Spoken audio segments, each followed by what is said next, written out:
चलो next chapter है हमारा एटमॉस्फेयर। हम अपने अर्थ के एटमॉस्फेयर की बात करेंगे, ठीक है।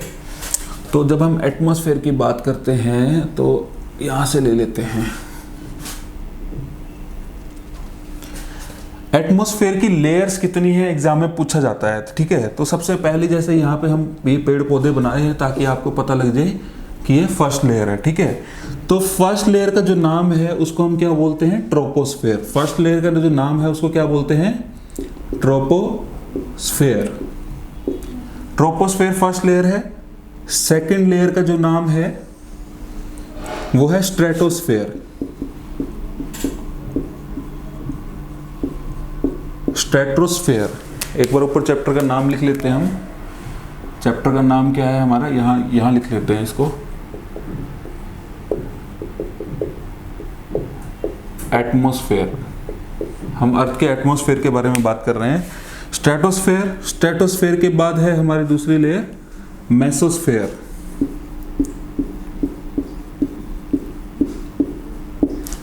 मेसोस्फेयर के बाद है थर्मोस्फेयर।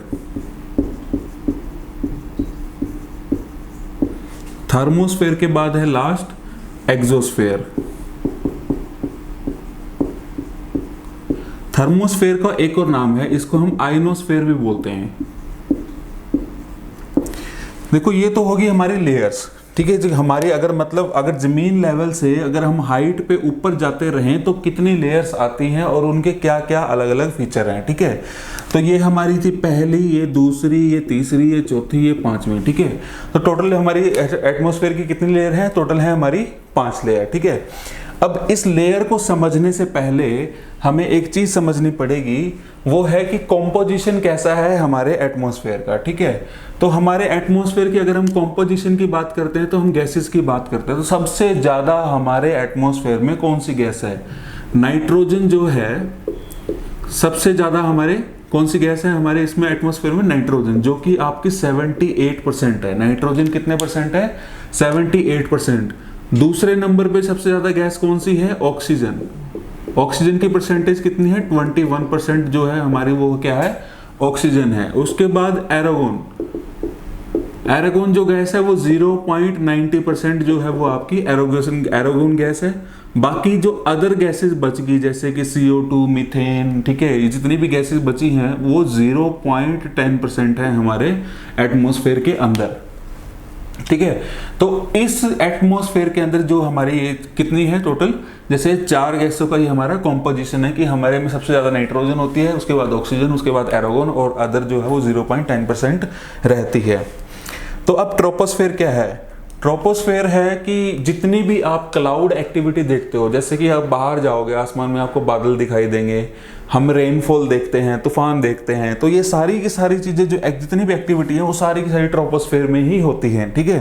ट्रोपोस्फेयर में क्या होता है, जैसे क्लाउड हो गया, थंडरिंग हो गया और रेन हो गया, ये सारी की सारी हमारी ट्रोपोस्फेयर में होती है। और इसी वजह से ही ट्रोपोस्फेयर के अंदर जो है फ्लाई जोन नहीं रहता। फ्लाई जोन का क्या मतलब है, जब जहाज एयरपोर्ट से टेक ऑफ लेता है तो एक बार वो आके स्टेबल हो जाता है, ठीक है। स्टेबल होने के बाद फिर वो अपना डिस्टेंस तय करता है। जब वो टेक ऑफ ले रहा होता है उसको पहले ट्रोपोस्फेयर जो लेयर है उससे निकलना पड़ता है, उससे निकल के उसको स्ट्रेटोस्फेयर लेयर के अंदर एंटर करना पड़ता है और वहां पे उसका फ्लाई जोन होता है स्ट्रेटोस्फेयर में। कारण क्योंकि हमारे जितने भी क्लाउड्स हैं यहाँ पे वो विजिबिलिटी कम करते हैं। दूसरा यहाँ पे डस्ट प्रेजेंट रहती है, डस्ट के कारण जो है क्रैशेस हो सकते हैं एयरप्लेन के, तो इस वजह से एयरप्लेन जो होता है वो ट्रोपोस्फेयर में नहीं फ्लाई करता। तो ट्रोपोस्फेयर के अंदर क्या आएगा, आपके जितने भी क्लाउड, थंडरिंग और रेनफॉल होता है वो सारा आपका ट्रोपोस्फेयर के अंदर होता है। और मैक्सिमम नंबर ऑफ गैस 90% जो गैसेस होती हैं वो आपके ट्रोपोस्फेयर में ही प्रेजेंट रहती हैं, ठीक है। उसके बाद स्ट्रेटोस्फेयर की बात करें तो स्ट्रेटोस्फेयर में क्या है आपका, एक तो एयरप्लेन फ्लाई जोन है। स्ट्रेटोस्फेयर में क्या है, एयरप्लेन फ्लाई जोन है। दूसरा, स्ट्रेटोस्फेयर के अंदर आपकी ओजोन लेयर है। स्ट्रेटोस्फेयर के अंदर क्या है, ओजोन लेयर। अब ये ओजोन लेयर क्या है, जो अर्थ है उसको यूवी किरणों से बचाया जा रहा है किसी एक चीज द्वारा। यूवी किरण क्या होती हैं? अल्ट्रा वायलेट रेज, जो कि सन से डायरेक्ट आती हैं। जो धूप देख रहे हैं ना हम, ये छन के आती है बेसिकली। इसको छानता कौन है? इसको ओजोन लेयर छानती है, ठीक है, प्योरीफाई करती है। अगर ओजोन लेयर ना होती है एटमॉस्फेयर में और यूवी रेज डायरेक्ट आती तो हमें स्किन कैंसर और स्किन बर्निंग वाले इश्यूज देखने को ज़्यादा, केसेस देखने को ज़्यादा मिलते हैं। तो ये ओजोन लेयर जो होती है वो यूवी रेज को थोड़ा, उसके जो केसेस होते हैं उनको थोड़ा कम करती है। बेसिकली जो यूवी रेज है उनको क्या करती है? एक छलनी की तरह काम करती है ये, ठीक है। यूवी रेज को प्योरीफाई करके अंदर भेजते हैं, जिससे हमें क्या होता है? स्किन कैंसर वगैरह ना हो। तो ओजोन लेयर हमारी डिप्लीट हो रही है डे बाय डे। कैसे डिप्लीट हो रही है? क्योंकि मैन मेड कॉन्ट्रीब्यूशन की वजह से हमारा CO2 लेवल जो है वो ज़्यादा से ज़्यादा इंक्रीज करता जा रहा है।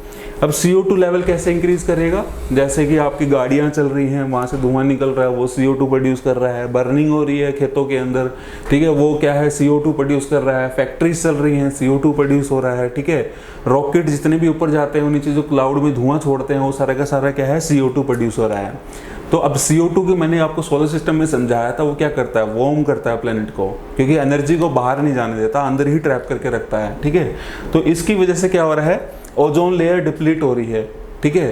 तो ओजोन लेयर को बचाने के लिए हमें ग्रीन हाउस गैसेस को मेंटेन करके रखना पड़ेगा। तो एयरप्लेन फ्लाई जोन, और दूसरा एग्जाम में पूछ लेता है ओजोन लेयर किस लेयर के अंदर है, तो वो है हमारी स्ट्रेटोस्फेयर के अंदर। दूसरा नेक्स्ट है हमारा मेसोस्फेयर।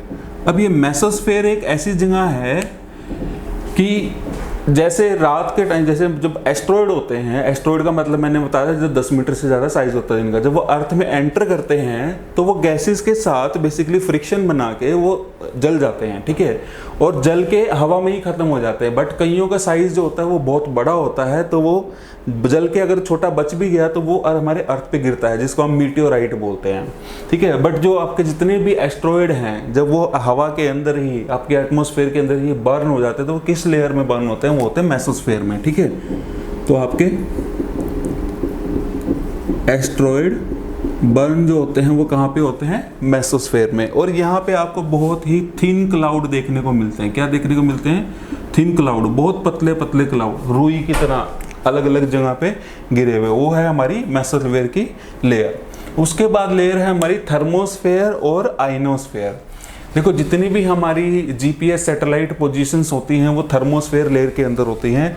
इसका कारण ये है कि यहाँ पे एक मैग्नेटिक फील्ड रहती है। उस मैग्नेटिक फील्ड की वजह से हमारे जितने भी सिग्नल हैं इस फील्ड से बाहर नहीं जाते हैं। इसको इसलिए क्या बोलते हैं? इसको रेडियो एक्टिविटी, या फिर इसको बोलते हैं लेयर ऑफ रेडियो सिग्नल। आज की डेट में मोबाइल यूज़ कर रहे हैं, टेक्नोलॉजी यूज़ कर रहे हैं, वीडियोस देख रहे हैं, ऑनलाइन देख रहे हैं, वो इस वजह से देख पा रहे हैं क्योंकि एक यहाँ पे थर्मोस्फेयर लेयर है जहाँ पे सैटेलाइट पोजीशन रहती है और यहीं से सिग्नल जो है वो ट्रांसमिट किए जाते हैं नीचे। उसके बाद है हमारा एक्सोस्फेयर। एक्सोस्फेयर होता है हमारा आउटर स्पेस। आउटर स्पेस में यहाँ पे अरोरास देखने को मिलते हैं। क्या देखने को मिलते हैं? अरोरास। ये ओरास होता क्या है?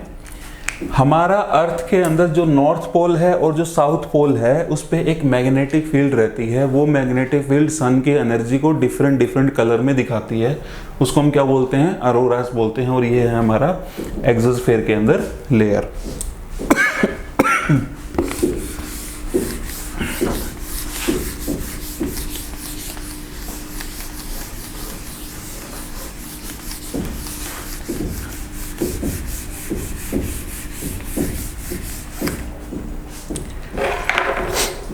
नेक्स्ट चैप्टर है हमारा अर्थ की लेयर्स के बारे में।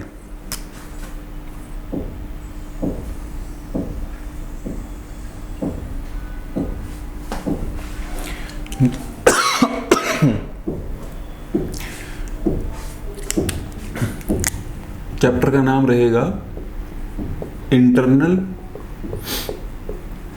Structure of earth. अभी हमने आउटर स्ट्रक्चर देखा था, अभी हम क्या देखने वाले हैं? Internal structure of the earth. Internal की बात है कि अगर हम जमीन के अंदर डिग करके नीचे जाते हैं तो कितनी लेयर्स आती हैं, ठीक है। तो सबसे पहली लेयर जो होती है वो आपका होता है कोर। सबसे पहली लेयर का नाम क्या है? कोर। कोर के बाद है आपका आउटर कोर।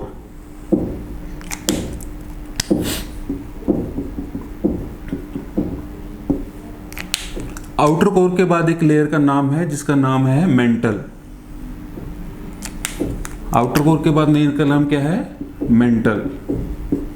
और मेंटल के ऊपर है आपका क्रस्ट। देखो जब एग्जाम में पूछा जाए कि कितनी लेयर्स होती हैं अर्थ की कितनी लेयर्स होती हैं, तो 3 हमारा राइट आंसर होता है। अब बट यहाँ देखने में तो 4 हैं, 1 2 3 और 4, क्योंकि आउटर कोर जो है वो सब ऑब्जेक्टिव टाइप वाले में हमेशा हमारी जो काउंटिंग में लिए रहते हैं वो 3 ही आती हैं, 4 नहीं आती। आउटर कोर की हम बात वहां करते हैं जहां हमारे सब्जेक्टिव हो एग्जाम, ठीक है, ताकि हमें ज्यादा से ज्यादा नंबर मिल सकें। बट ऑब्जेक्टिव टाइप में अगर पूछा जाए तो कितने ले रहे हैं? 3, कोर, मेंटल और क्रस्ट। ठीक है, तो अभी क्रस्ट जो है जमीन का सबसे ऊपर वाला हिस्सा है। क्रस्ट जो है वो क्या है? आपका जमीन का सबसे ऊपर वाला हिस्सा है। देखो अब क्रस्ट 2 तरह के हैं हमारे। क्रस्ट 2 तरह के कौन से हैं? एक तो कॉन्टिनेंटल क्रस्ट है फर्स्ट, दूसरा है ओशियानिक क्रस्ट।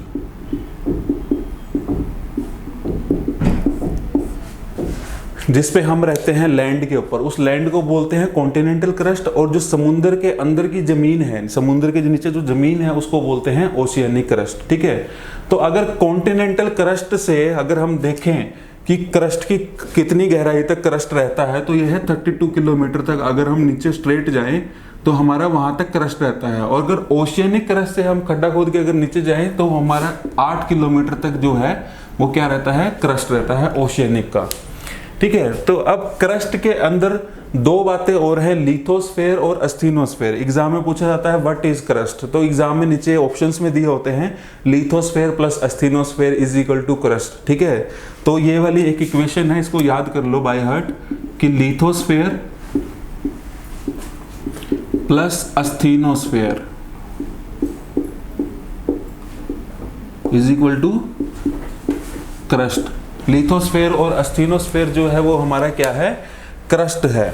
अब लिथोस्फेयर क्या है? सबसे ऊपर वाली लेयर का नाम। क्रस्ट के अंदर जो सबसे टॉप लेयर है उसको लिथोस्फेयर बोलते हैं, और क्रस्ट के सबसे नीचे वाली जो लेयर है उसको अस्थिनोस्फेयर बोलते हैं। दोनों को अगर हम प्लस कर दें तो हमारा क्या बन जाता है? क्रस्ट बन जाता है। ठीक है, और जो क्रस्ट है हमारा किस फॉर्म में है? हमको पता है ये हमारा किस फॉर्म में है? सॉलिड फॉर्म में है। मेंटल हमारा किस फॉर्म में है? मेंटल हमारा लिक्विड स्टेट में है। मेंटल किस स्टेट में है? लिक्विड स्टेट में। और इसके अंदर क्या है? मैग्मा। अब मैग्मा क्या है? मैग्मा बेसिकली एक मोल्टन प्लास्टिक लावा है जो जमीन के बाहर जब आता है ना वोल्केनोस के थ्रू या फिर फ्लो कर रहा होता है लावा, सबने देखा होता है। जब लावा जमीन के अंदर होता है उसको मैग्मा बोलते हैं, और जब वो मैग्मा जमीन से बाहर निकला आता है तो उसको लावा बोलते हैं। ठीक है, तो आपको जितना भी ये मेंटल वाला जो लेयर है इसके अंदर सारा क्या है? आपका लावा है, और ये किस फॉर्म में है? लिक्विड फॉर्म में है। और कोर, अगर कोर की बात करें हम तो कोर किस फॉर्म में है? सॉलिड फॉर्म में है। कोर किस फॉर्म में है? सॉलिड। और इसमें सॉलिड में ऐसा क्या है? इसमें आयरन की मात्रा ज्यादा है। क्या है इसमें? सबसे ज्यादा आयरन है इसके अंदर, कोर के अंदर, तो इसलिए हम इसको क्या बोलते हैं? सॉलिड लेयर बोलते हैं। नेक्स्ट हमारे एग्जाम में क्या पूछता है कि कॉम्पोजिशन ऑफ अर्थ बताओ। कॉम्पोजिशन ऑफ, जब अर्थ की बात करते हैं तो हम 2 बात करते हैं, कॉम्पोजिशन ऑफ क्रस्ट और composition of earth as a whole. ठीक है, तो अगर हम क्रस्ट की बात करें तो सबसे ज्यादा गैस जो है वो क्रस्ट के अंदर कौन सा मिनरल जो है सबसे ज्यादा अवेलेबल है? तो वो है आपकी ऑक्सीजन जो है वो आपकी सोइल में सबसे ज्यादा पहले नंबर पे आती है। दूसरे नंबर पे आपका आता है सिलिकॉन। ठीक है, तीसरे नंबर पे आपका आता है एल्यूमिनियम। ये है सिर्फ क्रस्ट की बात, मतलब इस हिस्से के अंदर सबसे ज्यादा क्या है? ऑक्सीजन है, फिर उसके बाद सिलिकॉन है, फिर उसके बाद एल्यूमिनियम है। और इसको हम टोटल को सियाल बोलते हैं। क्या बोलते हैं इसको? सियाल। सियाल मतलब आपका कॉन्टिनेंटल क्रस्ट हो गया, उसको हम क्या बोला है? हमने सियाल बोला है। दूसरा आता है हमारा earth as a whole. Earth as whole. Earth as whole का क्या मतलब है कि अगर हम इस पूरे तीनों इन्हीं लेयर्स की बात करें तो इसमें टोटल सबसे ज्यादा क्या है और सबसे कम क्या है? देखो मैंने आपको बताया जो पूरा कोर है उसमें क्या है? सबसे ज्यादा आयरन। तो अर्थ एज ए होल की बात करते हैं तो सबसे पहले हमारा क्या आता है? आयरन आता है। दूसरे नंबर पे हमारी आती है ऑक्सीजन, और थर्ड नंबर पे हमारा आता है सिलिकॉन। ठीक है। तो ये तीन ही वो पूछेगा कि पहले थर्ड कौन सा है, सबसे ज़्यादा कौन सा है, सबसे कम कौन सा है, ठीक है। तो सबसे ज़्यादा क्या है, अर्थ एज ए होल की बात करें तो आयरन ज़्यादा है, और क्रस्ट की बात करें तो ऑक्सीजन ज़्यादा है, ठीक है। क्योंकि हमारी ऑक्सीजन कहाँ से आती है, प्लांट से आती है, और प्लांट सोइल में लगे हैं, तो सोइल से वो क्या लेते हैं, हमसे ऑक्सीजन लेते हैं, ठीक है। तो ये था हमारा क्रस्ट और इसका अर्थ का लेयर्स। हमारे एग्जाम में अर्थ के लेयर्स के बारे में सिर्फ इतना ही क्वेश्चन पूछा जाता है।